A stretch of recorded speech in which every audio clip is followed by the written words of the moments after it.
cette année. Donc, enfin, c'est juste l'histoire d'un agent d'entretien avec une créature aquatique, un dauphin. Et, ça. Oui, ça n'a rien à voir, on est d'accord. Ça n'a rien à voir. Pas du tout ce que raconte le film.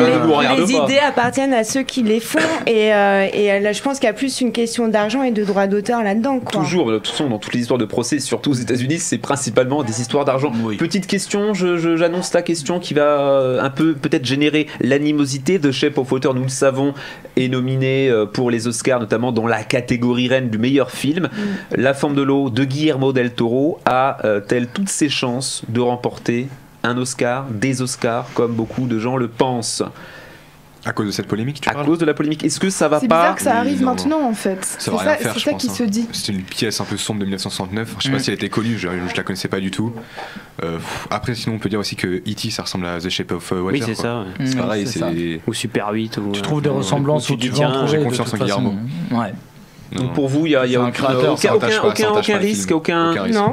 Moi je trouve que Guillermo del Toro a quand même prouvé de par le temps et de par ses films que c'était quand même un grand créateur et qu'il avait vraiment un univers à lui. Je pense pas qu'il est spécial. Bon, après je le connais pas, c'est pas mon pote, hein, mais bon, concrètement, si, non. C'est bien, pourtant il te remercie à la fin du film. Vous avez bien vu la même scène. Exactement. T'es parti trop tôt. Il m'a donné un petit virement PayPal, mais. Jean-Pierre Jeunet disait aussi qu'il lui a piqué la scène de la salle de bain dans Delicatessen et il a voulu même avoir pris cette scène d'un Laurel et Hardy, donc finalement tout le monde se pompe dessus, c'est impeccable. Après c'est Jean-Pierre Jeunet, quoi.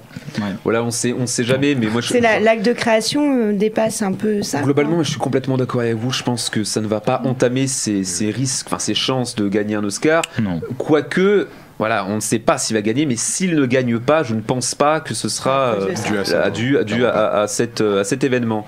Jurassic World 3, prévu pour l'été 2021, Sarah ?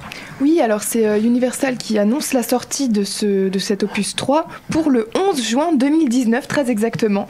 Donc 4 mois avant la sortie du deuxième opus qui n'est pas encore sorti, qui s'appelle Jurassic World Fallen Kingdom, qui est prévu pour le 6 juin 2018.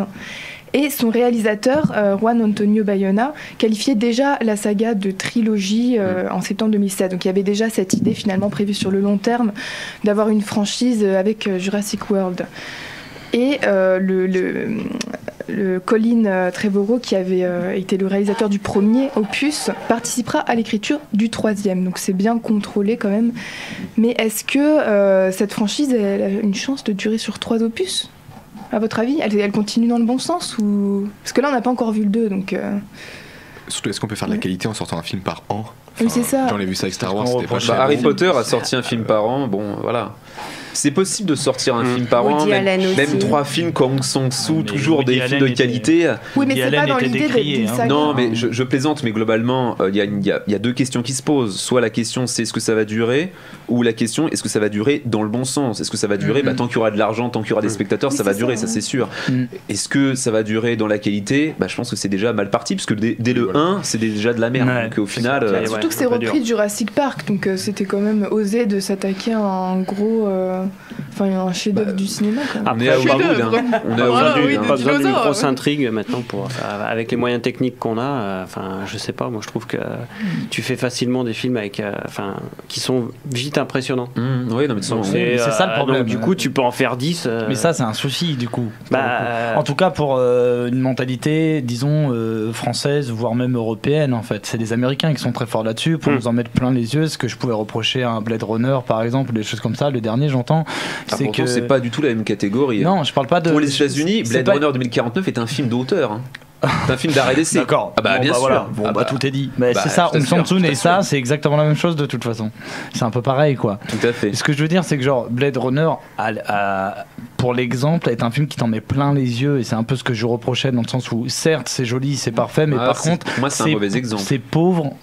J'ai trouvé ça comme ça. Pour avoir vu les autres Blade Runner avant, c'est un plus pauvre en scénario. Enfin, l'autre, pardon, ouais. Mais c'est plus pauvre en scénario, quoi. Je suis pas sûr. Tu trouves ? Pas sûr. Le Blade Runner 1, je le trouve très très très très sec. Mais sec, il se passe rien. Mais de toute façon, on va pas parler forcément de Blade Runner ce soir. Non, c'était pas le but. On s'égare. Pardon.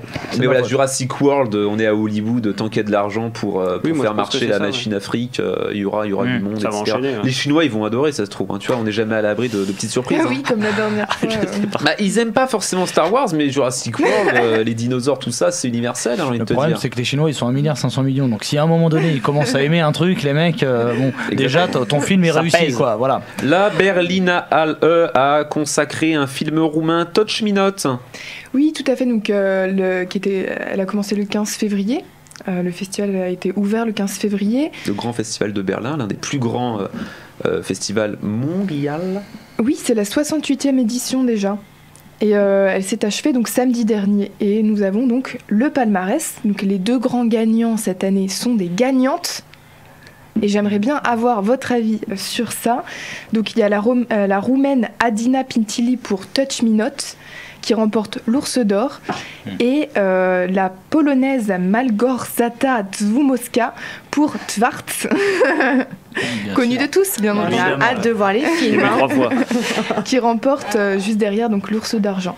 Touch Me Not est un film sur la sexualité, le rapport au corps, un peu entre la fiction et le documentaire, et sur des handicapés qui ont recours à des... Là, pour le coup, c'est un film d'auteur. C'est difficile de faire des effets spéciaux, là. L'année dernière, c'était Corps et âme qui avait gagné dans mes souvenirs. Corps et âme, un film... un film, pas roumain, film mais... intéressant pour le coup. Oui, vraiment. Encore un film de l'Est. Un film de l'Est, très intimiste, très sensoriel, très sensuel, mais une sensualité très particulière. Ouais. Là, on va encore avoir peut-être un cru berlinois, quoi. C'est possible. J'ai vu la bande-annonce, c'est assez particulier. Globalement, les films récompensés à la Berlinale ou à la Mostra de Venise sont des films de niche assez singuliers, beaucoup plus que ceux qui sont récompensés à Cannes. Bon, on va peut-être aller le voir, mais je suis pas forcément hyper emballé, ambiancé et hypé, mais après peut-être que vous n'avez pas le même ressenti. Typiquement, Corps et âme, c'est un film qui est intéressant à voir, par exemple, et dont on n'a pas entendu parler derrière. Potentiellement que ça va faire exactement la même chose pour Touch Me Not. Oui, mais ça marque, moi j'y pense encore. Ok. Parce que tu vas le voir. Est-ce qu'on peut changer de place, Vincent? Je la sens pas là. Don Quichotte de Terry Gilliam, ça avance. Oui, L'homme qui tua Don Quichotte, donc qui est le film maudit de Terry Gilliam, dont l'échec de tournage dans les années 90 avait même abouti à un documentaire, Lost in La Mancha, est enfin monté. Le réalisateur l'a présenté à ses proches et il y a eu de très bonnes réactions. Donc ça sent plutôt bon. Ça, c'est de l'info.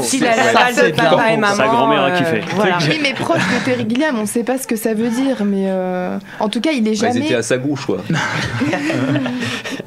Il confie lui-même qu'il est jamais absolument convaincu à 100% d'un film qui sort, et que là, il estime que c'est un film merveilleux, un chef-d'œuvre, un génie. Donc voilà, donc on en sait un peu plus, et Amazon en a profité suite à la publication d'une photo lors du marché de la Berlinale pour mettre en ligne un synopsis un peu plus précis que ce qu'on avait jusque-là. Donc ça a l'air complètement de partir dans tous les sens. Donc il y a Toby, un jeune étudiant en cinéma, dont on lui envoie un synopsis de ses premiers films d'époque, alors que là où on le prend au début du film, il est gavé dans les paillettes, l'argent, les putes, et donc il retourne dans le village où a été... Je vais aller le voir. Moi aussi. C'est le biopic de la vie de François Vian, on rappelle. Où a été tourné il n'y a pas d'argent dans la vie de François Vian. C'est bas. Et avec deux acteurs fétiches de Terry Gilliam, donc Jonathan Pryce et Adam Driver.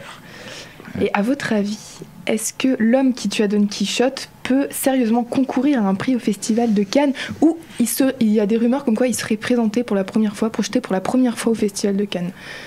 Naissance à Cannes, est-ce que vous y croyez? Ouais. Bah un retour un comeback, c'est intéressant de qu'il soit récompensé, qu'il soit projeté, d'accord, ok. Non, il y aura d'autres films. Il y aura d'autres films. Oui, projeté, c'est quasiment, enfin pas certain, mais il y a des grandes chances. Non, mais par contre, tu mettrais pas ton sandwich là-dessus, quoi. Non, surtout pas mon jambon beurre.